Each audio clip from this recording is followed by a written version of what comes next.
Merci beaucoup, Monsieur le Ministre, cher Nasser, mesdames et messieurs.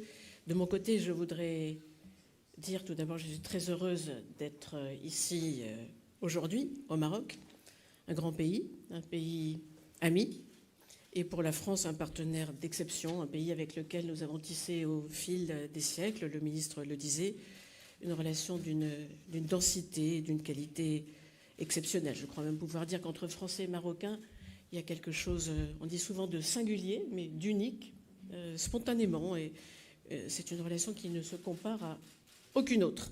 Et donc je voudrais commencer, chers amis marocains, par dire mon respect et mon amitié pour le Maroc, mais aussi par adresser mes félicitations à l'équipe marocaine. Elle a fait un remarquable parcours et elle a fait aussi mercredi soir un très beau match. Et je suis sûre que ça n'est que le début de nouvelles et belles aventures pour le football marocain. Donc faites comme nous, vivez vos rêves. Voilà. Et tous nos voeux vous accompagnent. Je suis sûre que c'est une équipe qui ira très loin. Certains d'entre vous le savez, mais le ministre vous l'a dit, je suis souvent venue dans votre pays, dans des fonctions officielles diverses ou à titre privé, et toujours avec joie. C'est en effet la première fois que je me rends au Maroc en tant que ministre de l'Europe et des Affaires étrangères. Je veux dire à quel point j'ai été touchée par l'accueil amical, chaleureux que m'a réservé mon homologue, M. Nasser Bourguiba. Donc je le remercie.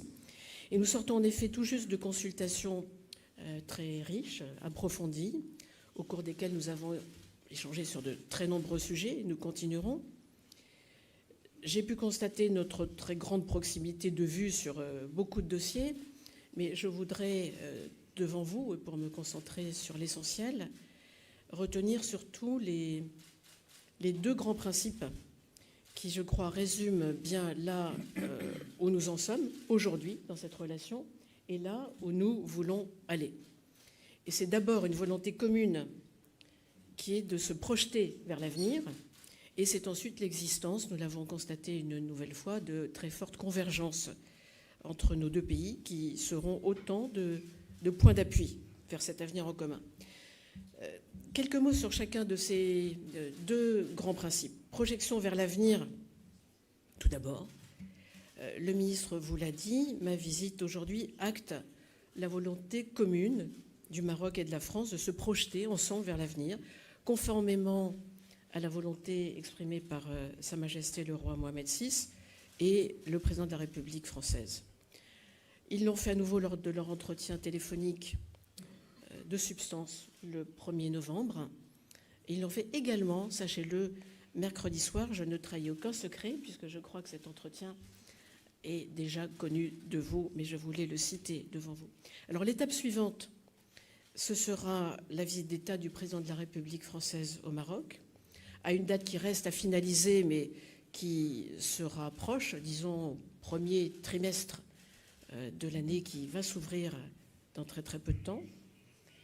Cette projection vers l'avenir, c'est de notre responsabilité commune pour forger des relations qui soient bénéfiques à nos deux pays, mais les forger, et nous en avons beaucoup parlé avec le ministre, pour les 10 ou 20 ans qui viennent, et pas seulement pour aujourd'hui. Il nous faut voir loin et nous voulons voir loin. Cette projection sur l'avenir se fera grâce à un dialogue de la même qualité que celui que nous avons eu aujourd'hui, c'est-à-dire un dialogue respectueux, des échanges nourris, ouverts. Et nous sommes tous deux, le ministre et moi, dans un esprit très constructif à cet égard. Je souhaite d'ailleurs, et pour illustrer peut-être mon propos, mentionner devant vous un sujet qui nous a occupés un peu ces derniers mois. Sachez que nous avons pris des mesures avec nos partenaires marocains pour la reprise de l'activité consulaire normale. Et j'ajoute que c'est fait. Et pour restaurer une relation consulaire complète entre nos deux pays. Notre objectif est bien de rehausser les échanges humains entre le Maroc et la France, de favoriser encore davantage cette imbrication profonde de nos sociétés qui fait que cette relation est si singulière. Le capital humain qui existe entre nous est un atout pour notre pays. Et donc ces échanges sont et resteront le socle de notre relation bilatérale, son moteur pour l'avenir, parce que je veux vous parler d'avenir. Et j'ajoute que je suis heureuse d'avoir pu y prendre ma part.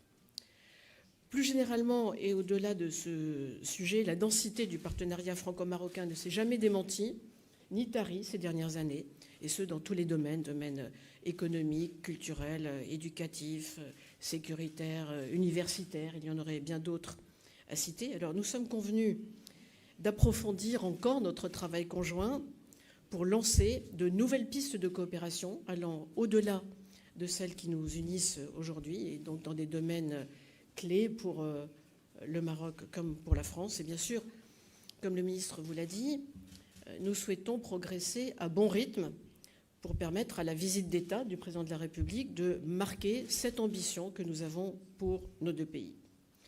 Voilà pour le premier point.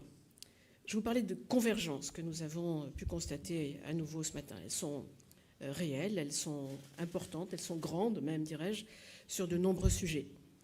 Sur les questions internationales, nous en parlerons encore tout à l'heure, mais nous avons commencé de les aborder. Le Maroc et la France sont à l'unisson. Le partenariat franco-marocain peut d'ailleurs être un moteur dans le traitement de certains des défis qui sont devant nous. Tout ce qui a trait aux questions globales, évidemment. Nous avons des visions et des ambitions très proches et pouvons agir en commun, mais aussi tout ce qui a trait au continent africain. Nous avons abordé un certain nombre de situations. Sur la lutte contre le changement climatique, sur l'amélioration de la sécurité alimentaire dans le monde, sur les questions énergétiques, sur des questions si importantes désormais de croissance durable et inclusive, nous y sommes attachés des deux côtés, de lutte aussi contre le terrorisme, la radicalisation, surtout les enjeux de transition écologique, je pourrais en citer beaucoup d'autres.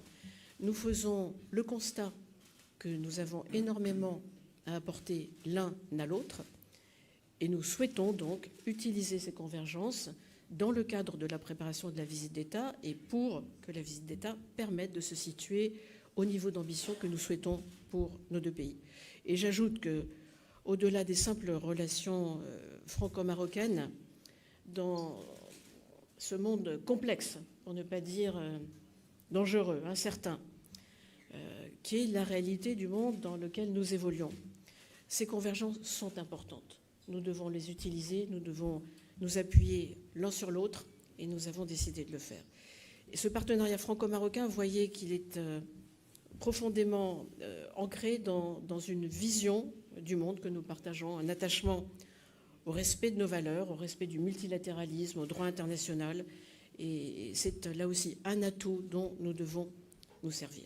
Et donc, en résumé, je dirais que notre volonté est simple, c'est d'être dans une relation de partenariat, je reprends le qualificatif, exemplaire avec le Maroc, un partenariat d'exception, un partenariat fraternel et un partenariat moderne.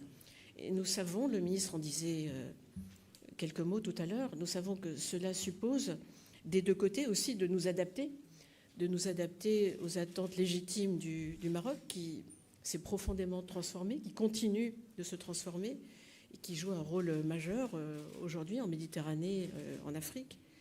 Et de lui proposer ce que la France, qui elle-même se réforme, s'adapte, se transforme, qui elle aussi a changé profondément, lui proposer ce que nous avons de meilleur pour construire un partenariat où nous pouvons agir ensemble. Et donc c'est bien cela le sens de la visite d'État sur laquelle nous allons travailler, le ministre et moi-même, mais aussi toutes nos équipes des deux côtés de la Méditerranée. Donc nous sommes déterminés à aller plus loin et d'écrire ensemble une nouvelle page où le Maroc et la France s'appuient l'un sur l'autre puisqu'ils ont besoin l'un de l'autre, nous le savons, aussi bien pour nos relations économiques que pour notre sécurité, pour promouvoir nos valeurs et pour répondre aux attentes aussi de nos citoyens, de nos jeunesses, de nos deux pays. Voilà en quelques mots, et je suis bien sûr, comme le ministre, à votre disposition si vous avez des questions. Merci, Monsieur le ministre. Les ministres ont accepté de prendre quelques questions.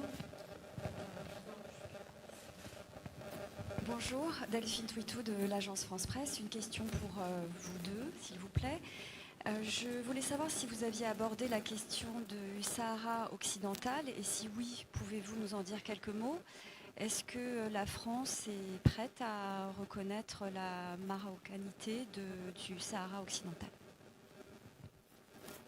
Je vois que Monsieur le ministre me laisse répondre à la première, mais il complétera puisque vous avez adressé votre question, Madame, aux deux ministres, je crois.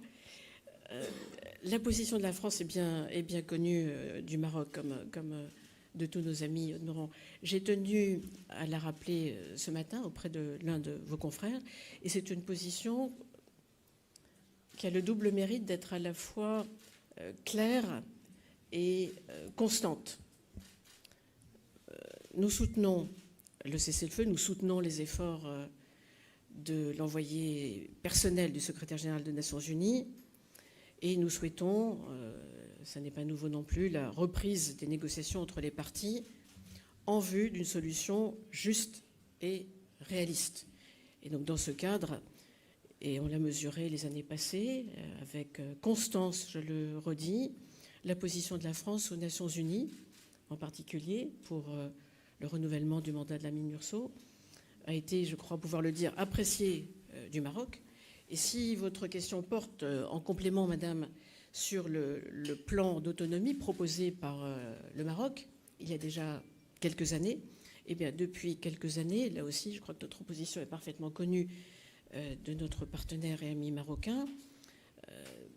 C'est une position dont je peux dire qu'elle est favorable au Maroc. Nous l'avons démontré en particulier aux Nations Unies, même lorsque nous étions un peu seuls à vouloir faire progresser quelques idées. Et donc nous ne changeons pas. Et le Maroc sait qu'il peut compter sur l'appui de la France, en particulier dans un moment où les tensions étant revenues et quelques entorses au cessez-le-feu ayant été constatées, eh bien, il faut donner clairement cette direction. Nous le faisons et nous le répétons. J'ai tenu à le répéter encore aujourd'hui. Bien sûr, c'est une question que nous discutons, mais ce n'est pas une question qui domine nos discussions. La France, je pense, est consciente de l'importance de la question du Sahara marocain pour le Maroc, pour le peuple marocain et pour les forces vives de la nation marocaine. La France a eu, et depuis le début, été pionnière dans l'appréciation et le soutien au plan d'autonomie. Madame la ministre a parlé pour la relation bilatérale d'un besoin d'adaptation et de rénovation. Le dossier lui-même, le dossier du Sahara, a connu récemment des évolutions importantes. L'environnement du dossier du Sahara, l'environnement régional, géopolitique, a lui-même connu des évolutions. Et ces évolutions, sans remettre en cause des fondamentaux auxquels le Maroc est attaché. Le Maroc n'est pas pour une solution d'ordre de l'ONU. Le Maroc n'est pas pour une solution imposée. Mais le Maroc considère qu'il est temps de définir des positions par rapport à l'objectif des processus onusiens, pas par rapport aux processus eux-mêmes. Les processus ne sont pas un objectif en soi. Les processus doivent nous amener à une solution. Et il est fondamental que des pays qui sont proches de cette région, qui ont une très bonne connaissance de ce dossier, puissent contribuer à la définition de cette zone d'atterrissage ou de cette perspective de solution. Et bien sûr, les 3 dernières années, grâce à l'action menée par Sa Majesté le Roi, il y a eu des évolutions fondamentales dans les positions de pays proches de la France, des pays, soit géographiquement, soit politiquement. Mais comme je l'ai dit, la France a toujours été pionnière et le besoin d'adaptation est peut-être là aussi sur la table et peut être examiné. Mais le Maroc n'a jamais considéré que la position de la France est négative, au contraire.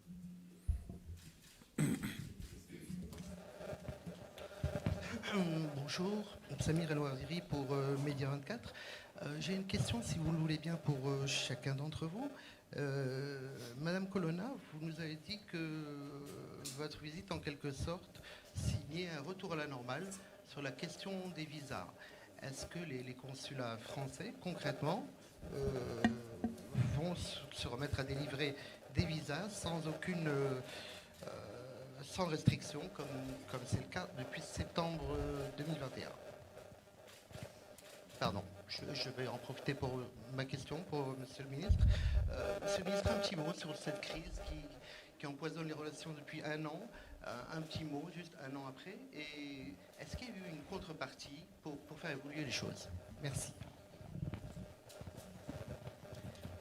Monsieur le ministre, avec votre autorisation, je répondrai à la première question puisqu'elle m'était adressée. Je vous ai dit tout à l'heure, et je le confirme volontiers, monsieur, que nous avons fait ce qu'il fallait pour reprendre une activité consulaire normale.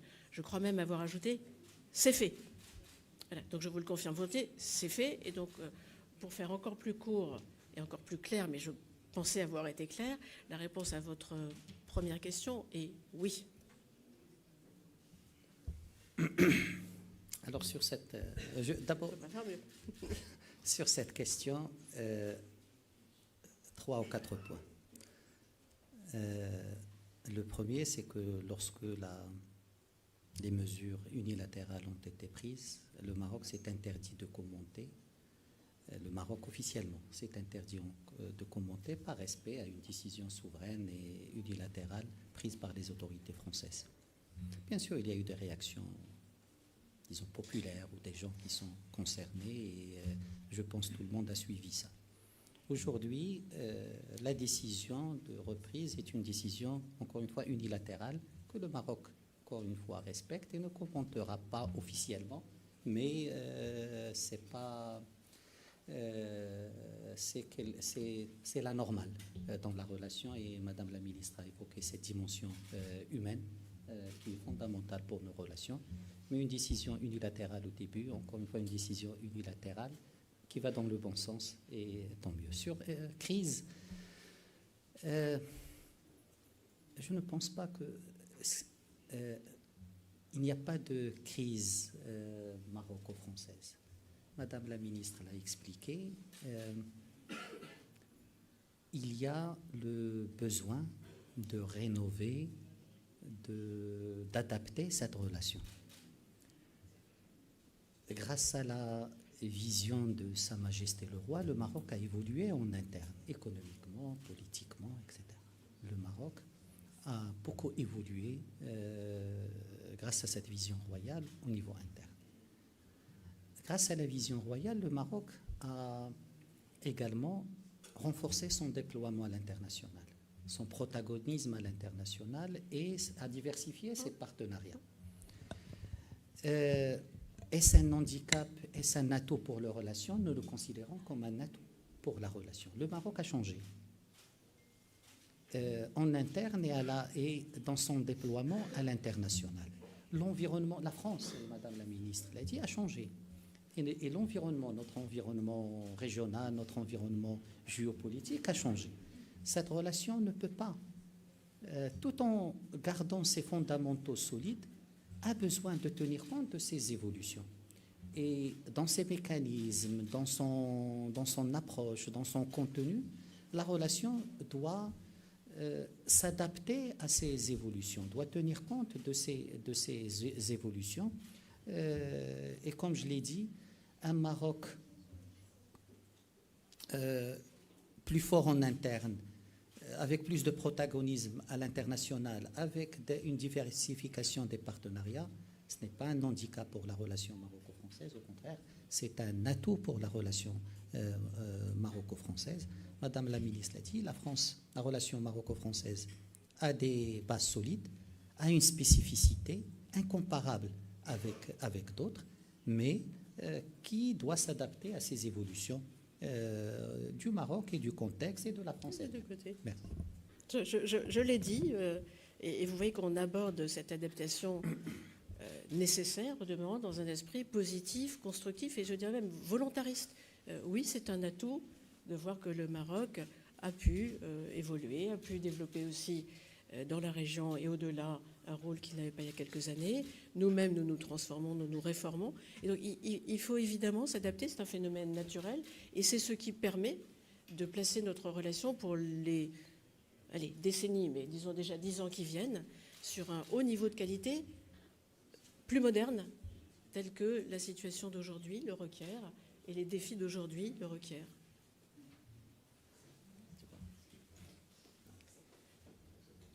C'est bon ? Merci. Merci beaucoup. Merci de votre intérêt.